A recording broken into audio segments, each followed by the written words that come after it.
जय श्री कृष्ण। राधे राधे। वैशाख माह के शुक्ल पक्ष की एकादशी को मोहिनी एकादशी कहा जाता है। एकादशी तिथि के दिन भगवान विष्णु के मोहिनी स्वरूप की पूजा की जाती है। ऐसी मान्यता है कि मोहिनी एकादशी के व्रत के प्रताप से व्यक्ति सभी मोह के जाल से मुक्त होकर वैकुंठ धाम में स्थान प्राप्त करता है।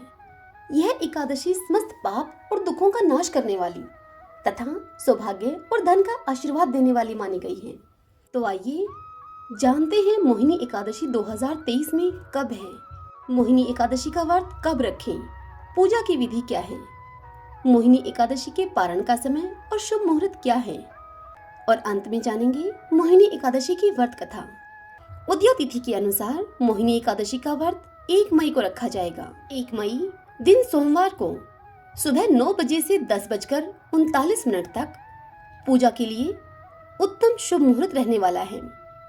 इस दौरान पूजा करना फलदायी रहेगा।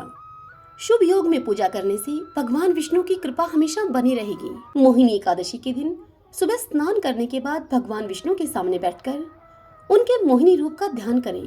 उसके बाद शुभ मुहूर्त में पूजा पाठ करें। भगवान विष्णु को पंचामृत से स्नान कराएं। फिर उनको चंदन, अक्षत, फल, फूल, वस्त्र, धूप, दीप, नैवेद्य आदि अर्पित करें। इस मोहिनी एकादशी पर भगवान विष्णु को मखाने की खीर का भोग लगाइए। उनको यह मखाने की खीर बेहद पसंद है। इस दौरान ओम नमो भगवते वासुदेवाय मंत्र का उच्चारण करते रहें। इसके पश्चात विष्णु सहस्रनाम, विष्णु चालीसा और मोहिनी एकादशी व्रत कथा का पाठ करें। पूजा के अंत में भगवान विष्णु की आरती करें। रात्रि के समय जागरण करें और अगले दिन सुबह पारण करके अपने इस एकादशी व्रत को पूरा करें। एकादशी के दिन यथाशक्ति अन्न का दान करें, किंतु स्वयं किसी के द्वारा दिया गया अन्न कदापि ग्रहण न करें। किसी कारणवश निराहार रहकर व्रत करना संभव न हो तो एक बार एकादशी के दिन भोजन कर लें। इस दिन दूध या जल का सेवन कर सकते हैं। एकादशी व्रत में शकरकंद, कुट्टू, आलू, साबूदाना, नारियल, काली मिर्च, सेंधा नमक, दूध, बादाम, अदरक, चीनी आदि पदार्थ खाने में आप शामिल कर सकते हैं। एकादशी का उपवास रखने वालों को दशमी के दिन मांस, लहसुन, प्याज, मसूर की दाल, इन सब निषेध चीजों का सेवन नहीं करना चाहिए। एकादशी के दिन प्रातः लकड़ी का दातुन भी न करें। इस दिन वृक्ष से पत्ता तोड़ना वर्जित है, अतः स्वयं गिरा हुआ पत्ता लेकर सेवन करें। नींबू, जामुन या आम के पत्ते लेकर उन्हें चबा लें और अंगुली से अपना कंठ साफ कर लें। यदि यह संभव न हो तो पानी से 12 बार कुल्ले कर लें। यह हमारे शास्त्रों में वर्णित है। एकादशी के दिन व्रतधारी व्यक्ति को गाजर, शलजम, गोभी, पालक इन चीजों का सेवन नहीं करना चाहिए। एकादशी पर श्री विष्णु की पूजा में मीठा पान चढ़ाया जाता है, लेकिन इस दिन पान खाना भी वर्जित है। फलों में केला, आम, अंगूर, बादाम, पिस्ता यह सब अमृत फल हैं। इन फलों का सेवन करें। सूखे मेवे जैसे कि बादाम, पिस्ता आदि का सेवन किया जा सकता है। एकादशी तिथि के दिन जौ, बैंगन और सेम की फली नहीं खानी चाहिए। इस व्रत में सात्विक भोजन करें। मांस, मदिरा या अन्य कोई भी नशीले पदार्थ का सेवन कभी न करें। प्रत्येक वस्तु प्रभु को भोग लगाकर तथा तुलसी दल छोड़कर ग्रहण करना चाहिए। मोहिनी एकादशी के दिन भगवान विष्णु के मोहिनी रूप की पूजा की जाती है। आइए मोहिनी एकादशी की व्रत कथा सुनते हैं। अब मोहिनी एकादशी को लेकर कई कथाएं प्रचलित हैं। यहाँ मैं आपको 2 कथाएं सुना रही हूँ। सभी बोलिए विष्णु भगवान की जय। ओम नमो भगवते वासुदेवाय। पहली पौराणिक कथा के अनुसार समुद्र मंथन देवता और असुरों के बीच में हुआ था। दैत्यराज बलि ने तीनों लोकों पर कब्जा कर लिया। तब देवताओं को अपने ऊपर संकट दिखाई देने लगा। सभी देवताओं ने मिलकर भगवान विष्णु से मदद की गुहार लगाई। भगवान विष्णु ने स्थिति की गंभीरता को समझते हुए देवताओं को असुरों को समुद्र मंथन के लिए राजी करने की सलाह दी। देवताओं की कोशिश रंग लाई और देवता समुद्र मंथन के लिए राजी हो गए और फिर समुद्र मंथन किया गया। वैशाख माह के शुक्ल पक्ष की एकादशी की तिथि को समुद्र मंथन से अमृत कलश निकला, जिसे प्राप्त करने के लिए एक बार फिर देवताओं और असुरों में विवाद की स्थिति पैदा हो गई। देवताओं को डर था कि यदि अमृत दैत्यों ने पी लिया तो ये अमर और अत्यंत शक्तिशाली हो जाएंगे। इस स्थिति से बचने के लिए देवताओं ने भगवान विष्णु से फिर मदद की गुहार लगाई।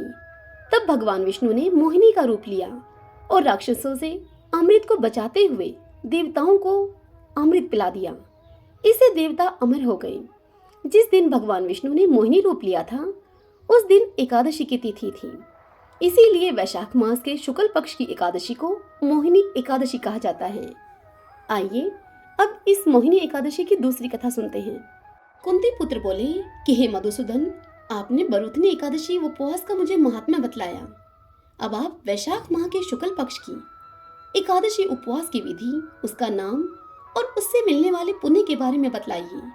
मैं यह जानने के लिए अति उत्सुक हूँ।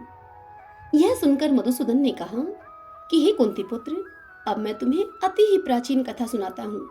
यह कथा ऋषिराज वशिष्ठ जी ने स्वयं सीतापति श्री राम जी को सुनाई थी। राम जी बोले कि हे ऋषिराज, अब आप किसी ऐसी एकादशी के विषय में बतलाइए जो पापों और दुखों को हारने वाली हो, क्योंकि मैंने जनक नंदिनी श्री सीता जी के वियोग में अनेक दुख भोगे हैं। यह सुनकर महर्षि वशिष्ठ जी ने श्री राम जी से कहा कि हे राम, आप अत्यंत मेधावी एवं शुद्ध हैं। आपके मात्र नाम उच्चारण से ही प्राणी मात्र पवित्र हो जाते हैं तथा आपका प्रश्न जनहित के लिए समय अनुकूल है। वैशाख माह के शुक्ल पक्ष में जो एकादशी होती है उसी एकादशी का नाम मोहिनी है। इसके उपवास के प्रभाव से मनुष्य के समस्त पाप तथा बाधाएं हट जाती हैं तथा मनुष्य मोह माया के जाल से छूट जाता है। इसलिए हे राम, इस एकादशी का व्रत दुखी मनुष्यों को अवश्य ही करना चाहिए। अब आप इसकी एक प्राचीन कथा है, उसे ध्यान पूर्वक सुने। बहुत समय पहले एक भद्रावती नाम की नगरी सरस्वती नदी के तट पर बसी हुई थी। वहां पर सोमवंश के राजा धृतमान का शासन था। वह नगरी धन धान्य से परिपूर्ण थी। वहां के निवासी भी धर्मवान एवं शांति प्रिय थे। उस नगरी में एक अति ही धनी एवं धर्मात्मा धनपाल नामक वैश्य रहता था। वह विष्णु भगत था। उसने उस नगरी में अनेक धर्मशालाएं, कुएं, तालाब, भोजनालय एवं प्याऊ बनवाई। सड़कों के दोनों ओर आम, जामुन, नीम एवं अनेक प्रकार के फल देने वाले पेड़ भी लगवाए। उस धनी वैश्य के 5 पुत्र थे, परंतु उसका ज्येष्ठ पुत्र अत्यंत ही पापी, दुष्ट प्रकृति का, वैश्यागामी, गुंडा, जुआ खेलने वाला तथा परस्त्रीगामी था। देव तथा पितरों को नहीं मानता था। अपने पिता के धन का अपव्यय करने वाला था। वह शराब भी पीता था और मांस भी खाता था। इसकी नीच प्रकृति से विरक्त हुए उसके पिता परिवारजनों ने उसे घर से निकाल दिया। वह उसके समस्त संबंधियों और कुटुंबियों ने भी उससे नाता तोड़ लिया। वह वैश्य पुत्र घर से निकलकर अलग रहने लगा। उसने अपने सारे वस्त्र, आभूषण आदि बेच दिए और सारा धन दुष्ट कर्मों में लिप्त रहते हुए नष्ट कर दिया। धन नष्ट हो जाने पर वैश्याओं ने भी उसका साथ छोड़ दिया। अब वह भूख और प्यास से दुखी होकर इधर उधर भटकने लगा। अब वह रात्रि को नगरी में चोरी करता था। एक दिन वह चोरी करते हुए नगर के सिपाहियों के द्वारा पकड़ लिया गया, परंतु अपने पिता के सुप्रभाव तथा मान के कारण उसे छोड़ दिया गया। वह दूसरी बार फिर पकड़ा गया, उसे फिर से छोड़ दिया गया। तीसरी बार पकड़े जाने पर उसे बंदी बना लिया गया। जेल में उसे अनेक यातनाएं दी गई और उसे फिर से नगर से बाहर निकाल दिया गया। वह जंगल में रहकर मांसाहारी बन गया तथा पशु पक्षियों को मारकर खाने लगा। अब वह शिकारी बनकर धनुष बाण से जानवरों और पक्षियों को मार मार कर खाने लगा। एक दिवस वह पापी भूख प्यास से बेचैन होकर शिकार की खोज में वन वन इधर उधर भटकते हुए कौटिन्य ऋषि के आश्रम में जा पहुंचा। उस समय वैशाख माह का शुक्ल पक्ष चल रहा था। कौटिन्य ऋषि गंगा स्नान करके भीगे हुए वस्त्रों में आश्रम में लौटे थे।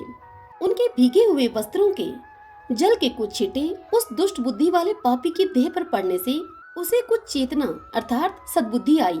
तो वह ऋषिराज के पास जाकर बोला कि हे ऋषिराज, मैंने अपने जीवन में अनेक दुष्कर्म और पाप किए हैं।